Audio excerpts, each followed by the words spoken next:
একজন ব্যক্তি বেপরোয়াভাবে চলে এবং অনলাইনে ছবি আপলোড দেয়, অপরজন পর্দার সাথে চলে কিন্তু গোপন পাপে লিপ্ত। দুজনের মধ্যে কে বড় গুনাহ করছে? দেখেন, প্রশ্ন কে বা কারা করছে আমি জানি না, কিন্তু এই জাতীয় প্রশ্নগুলো অনেক সময় আমাদের মধ্যে হয় তর্কবাদে, তখন আমরা করি, মানে আমিও খারাপ তুমিও খারাপ, আমাদের মধ্যে কে বেশি খারাপ এটা নিয়ে হয় কম্পিটিশন, মানে এটা নিয়ে হয় তর্ক। কত দুঃখজনক কথা যে দুজনেই খারাপ, এটা নিয়ে কোনো ইখতিলাফ নাই। ইখতিলাফ হচ্ছে কে বেশি খারাপ আর কে কম খারাপ। এই বাচ্চাদের এখানে তো আওয়াজ কেন? এই মজুর সাহেব, আপনারা কি করতেছেন? আব্দুর রহমান মজুর সাহেব, এদেরকে দিয়ে আপনারা কি করতেছেন? আপনাদের দায়িত্ব কি? এগুলো বাচ্চাদের কাজ? জি, তো বলতেছিলাম যে কে বেশি খারাপ আর কে কম খারাপ এটা নিয়ে আমরা কম্পিটিশন করি। এরকম অনেক সময় তর্ক হয় যে তুই আমার চেয়ে বেশি খারাপ, মানে আমি তো খারাপ আছি, তুই আমার চেয়ে বেশি খারাপ। অনেক সময় বন্ধু বান্ধব এরকম তর্ক করে। আল্লাহ মাফ করুক, আমি খারাপ এই কথা আমি যখন স্বীকারই করছি তখন বেশি আর কমের চিন্তা না করে আমাকে ভালো হওয়ার চিন্তা করা দরকার।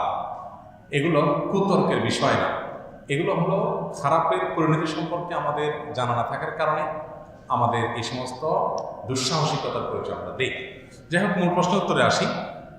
একজন ব্যক্তি বেপর্দাভাবে চলে কিন্তু অনলাইনে নিজের ছবি আপলোড দেয়, অর্থাৎ কোনো মহিলার কথা বলছেন, আর অপরজন পর্দার সাথে চলে কিন্তু গোপনে পাপে লিপ্ত। দুজনের মধ্যে কে বড় অপরাধী?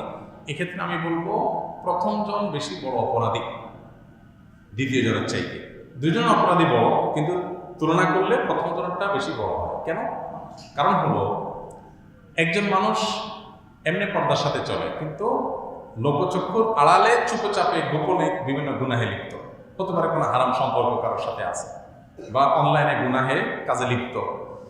তো এই লোকটার অপরাধের চাইতে যে সরাসরি বেপর্দা চলাফেরা করে তার অপরাধের মাত্রা বেশি, এই জন্য যে প্রকাশ্য অপরাধ গোপনে অপরাধের চাইতে ভয়াবহ। যে কোনো অপরাধ প্রকাশ্যে করাটা গোপনে করার চাইতে ভয়াবহ। কারণ গোপনে করার একটা মানে এটাও যে আমি এটাকে অপরাধ মনে করতেছি, আমার ভিতরে আল্লাহর ভয় আছে, সেজন্য আমি এটাকে গোপনে করার চেষ্টা করতেছি। আর প্রকাশ্যে করার একটা মিনিং এটাও যে আমি এটাকে ড্যাম কেয়ার পাত্তা দিচ্ছি না, এটাকে গুনাহি মনে করছি না। সবাই উদ্দেশ্যে করে তা না, কিন্তু এটা একটা মিনিং। এই জন্য নবী সাল্লাল্লাহু আলাইহি ওয়াসাল্লাম বলেছেন, কুল্লু উম্মতি মুআফান ইল্লাল মুজাহিরুন, আমার উম্মতের সবাইকে মাফ করা হলেও যারা প্রকাশ্যে অপরাধ করে বা অপরাধ করে প্রকাশ করে বেড়ায়, এই প্রকাশ্য অপরাধকারীদেরকে আল্লাহ তাআলা মাফ করবেন না, কারণ সেখানে বেপরোয়া ভাব আছে। হ্যাঁ, যদি সে তওবা করে ফিরে আসে অবশ্যই আল্লাহ তাআলা মাফ করবেন। তো এই জন্য কোনো অপরাধ খুল্লুম খোলা আপনি দেখায় করে বেড়ালেন, এটার মাত্রাটা অনেক বেশি, কারণ সেখানে এক ধরনের কি থাকে, বেপরোয়া ভাব থাকে।